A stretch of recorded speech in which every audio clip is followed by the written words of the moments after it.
훈민 한자 원리로 배우는 중학교 한자 자습서 상권 제7강 2번 사람과 관련자입니다. 먼저 매양매입니다. 도우미 그림에는 풀포기가 도단한 그림이 있습니다.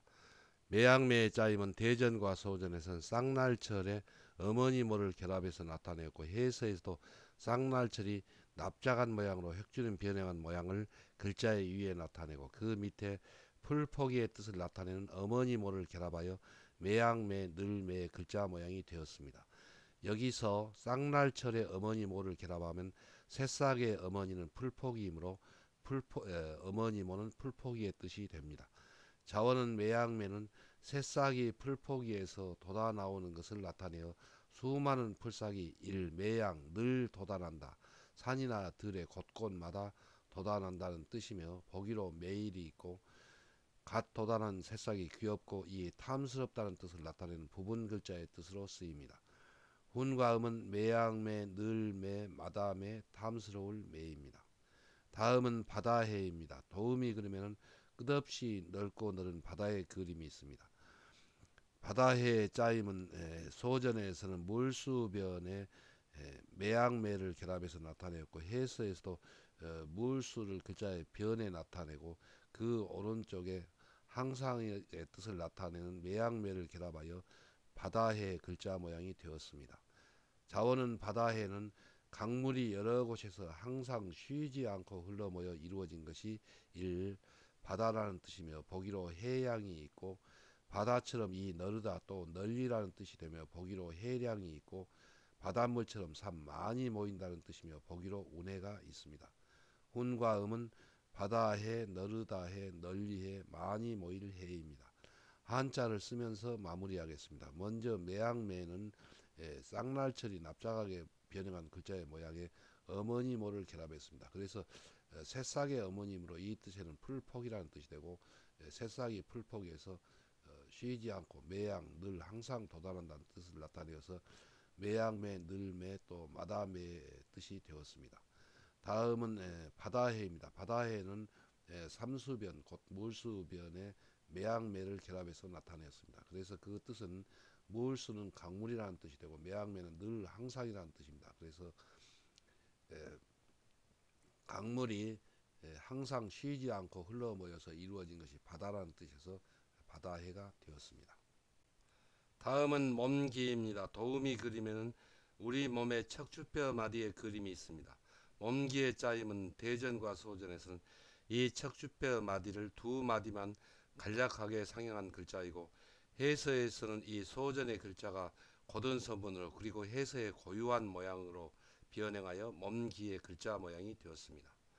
자원은 몸기는 사람의 척추뼈 마디의 상형자로 척추뼈를 중심으로 이루어진 사람의 몸이라는 뜻이며 보기로 자기가 있고 다른 사람의 뜻이 맞서는 자기 또는 나라는 뜻이며 보기로 극기가 있고 천간으로 쓰여 여섯째 천간이라는 뜻이 되며 보기로 기민연이 있습니다. 훈과 음은 몸기, 자기기, 나기, 여섯째 천간 기입니다. 다음은 기록할 기입니다. 도우미 그림에는 책상에 앉아서 펜으로 무엇을 기록하고 있는 그림이 있습니다. 기록할 기의 짜임은 대전과 소전에서는 말씀은 변에 몸기를 결합해서 나타내었고 해서에서도 그 모양 그대로 해서의 고유한 모양으로 변형하여 기록할 기의 글자 모양이 되었습니다. 자원은 기록할 기는 말은 눈으로 볼 수도 없고 시간이 지나면 사라져 없어지므로 말 대신 자기의 뜻을 나타내는 글자로 써서 이를 기록한다 또 적는다는 뜻이며 보기로 기록이 있고 기록하듯이 머리에 이 기억한다 또 외운다는 뜻이며 보기로 암기가 있습니다. 훈과 음은 기록할 기, 적을 기, 기억할 기, 외울 기입니다. 한자를 쓰면서 마무리하겠습니다. 먼저 몸기는 사람의 척추뼈 마디의 상형자로 척추뼈를 중심으로 이루어진 사람의 몸이라는 뜻을 나타내서 몸기이고 또 사람인의 뜻이 맞서는 자기라는 뜻입니다. 그러니까 사람이는 다른 사람이라는 뜻이고 몸기는 자기 또는 나라는 뜻입니다. 다음은 기록할 기입니다. 기록할 기는 말씀은 변에 몸기를 결합해서 나타내었습니다.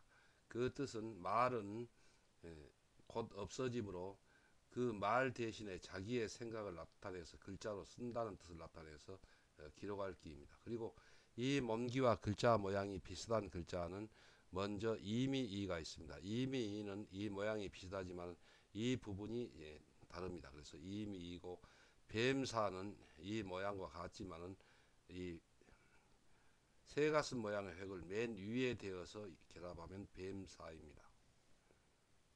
다음은 좌측입니다. 도우미 그림에는 우리 몸에서 구부러지고 펴지는 팔꿈치에서 손목까지의 길이를 기준으로 길이의 단위를 정한 것이 한 자라는 것을 나타내었습니다.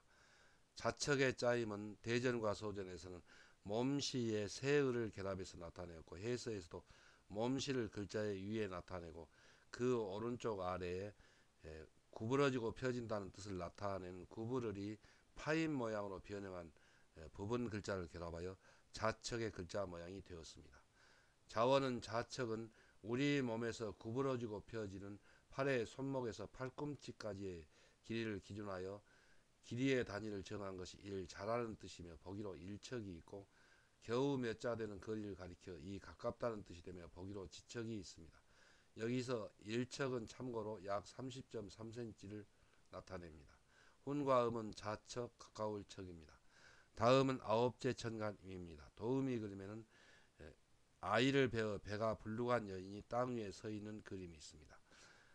아홉째 천간임의 짜임은 대전과 소전에서는 이 사람인이 변형한 모양의 불룩한 배를 가리키는 한이를 그 가운데에 결합하고, 또 그 밑에 땅을 가리키는 한이를 결합하여 아홉째 천간임의 글자 모양이 되었습니다. 여기에서 이 소전의 글자는 임금왕과 다른 점은 가운데 이 가로획이 조금 깁니다. 그 뜻은 아마도 배가 불룩한 것을 나타내기 위한 것 같습니다.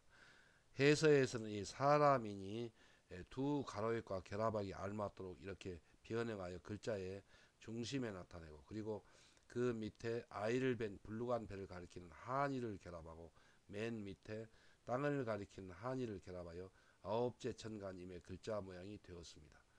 자원은 아홉째 천간임은 여자인 사람이 아이를 베어 배가 불룩한 상태로 땅 위에 서 있는 모양을 나타내어 이 아이 벤다는 뜻이며, 임신부가 몸이 무겁듯이 짐을 짊어진다는 뜻을 나타내는 부분 글자의 뜻으로 쓰이고, 또 이 아이벨임의 고자입니다. 천간으로 쓰여 일 아홉째 천간이라는 뜻이 되고, 보기로 이모가 있습니다. 훈과 음은 아홉째 천간임, 아이벨임, 짊어질임입니다. 한자를 쓰면서 마무리하겠습니다. 먼저 좌측은 몸시에 구부러를 결합해서 나타냈습니다. 그래서 우리 몸에서 구부러지고 펴지는 팔꿈치에서 손목까지의 길이를 기준으로 정한 길이의 단위가 자라는 뜻을 나타내서 좌측입니다. 다음은 아홉째 천간임입니다. 아홉째 천간임은 아이를 뵌 여자가 배가 불룩한 상태로 땅 위에 서 있는 것을 상징한 글자로 아이벨임인데, 천간으로 쓰여서 아홉째 천간임이고, 또 짊어질임의 뜻이 되었습니다. 그래서 현대에는 여자가 아이를 뵌다는 뜻을 나타내서 여자녀 변에 아이벨임의 뜻을 나타내는 이 부분 글자를 결합하여 이 글자가 우리가 임신한다고 할 때 쓰는 아이벨임입니다. 다음은 신하신입니다. 도우미 그림에는 신하가 무릎을 꿇고 임금님 앞에 머리를 조아리고 있는 그림이 있습니다. 신하신의 짜임은 대전과 소전에서는 이 신하의 모습을 상징한 글자이고, 해서에서도 이 대전과 소전의 글자가 고든 선분으로, 그리고 해서의 고유한 모양으로 변형하여 신하신의 글자 모양이 되었습니다. 자원은 신하신은 임금 앞에 무릎을 꿇고 머리를 조아린 신하의 머리와 등과 무릎을 상징한 글자로 이를 신하라는 뜻이 되며, 보기로 군신이 있습니다. 훈과 음은 신하신입니다. 다음은 구들견입니다. 도우미 그림에는 임금님의 지엄한 명령을 받고 그 뜻을 이루어내겠다고 신하가 굳게 맹세하는 것을 나타내었습니다. 구들견의 짜임은 대전과 소전에서는 구들간의 흙토를 결합해서 나타내었고, 해서에서도 구들간을 글자 위에 나타내고 그 밑에 흙토를 결합하여 구들견, 굳셀견의 글자 모양이 되었습니다. 먼저 구들간은 신하가 임금의 지엄한 명령을 받아 손을 써서 그 명령을 이루어내려는 결심이 이를 굳다, 또 단단하다는 뜻을 나타내는 부분 글자입니다. 자원은 굳을견은 단단하게 굳어진 흙의 덩어리처럼 이를 굳다, 굳세다 또 단단하다는 뜻이며 보기로 견고가 있습니다. 훈과 음은 굳을 견, 굳셀 견, 단단할 견입니다. 한자를 쓰면서 마무리하겠습니다. 먼저 신하시는 이 신하가 임금님 앞에 머리를 조아리고 엎드린 그 신하의 머리와 그리고 팔과 무릎과 또 그 등과 다리를 이렇게 부분 글자의 획으로 상형하여 나타내었습니다. 그래서 훈과 음은 신하신입니다.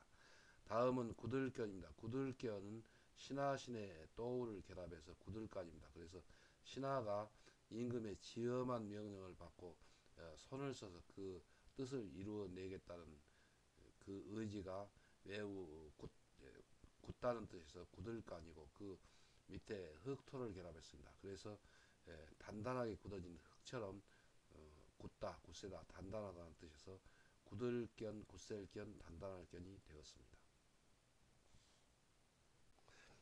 다음은 어질현입니다. 도우미 그림에는 어진 선비의 그림이 있습니다.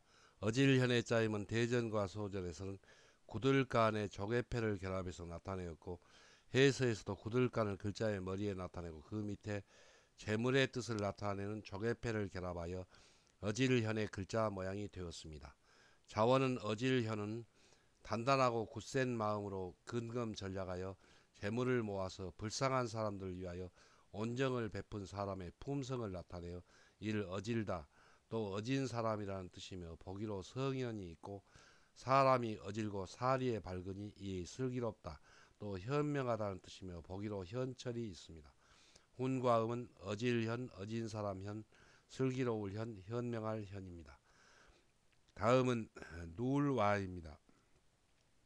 이 누울와에는 도우미 그림에 있는 것처럼 이렇게 누워 있는 것과 그리고 엎드려 있는 것에 두 가지 뜻이 있습니다. 누울와의 짜임은 대전과 소전에서는 신하신 변에 사람인을 결합해서 나타내고 해서에서도 엎드린다는 뜻을 나타내는 신하신을 글자의 변에 나타내고 그 오른쪽에 사람인을 결합하여 누울와의 글자 모양이 되었습니다. 자원은 누울와는 신하가 절대 권력을 가진 임금 앞에 엎드리듯이 사람들이 잠자리에 이를 눕는다 또 엎드린다는 뜻을 나타내며 보기로 와병이 있습니다.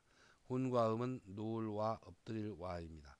한자를 쓰면서 마무리하겠습니다. 먼저 어질현은 구들간에 조개패를 결합해서 나타내었습니다. 그래서 여기서 구들간은 굳센 마음으로 그런 뜻입니다.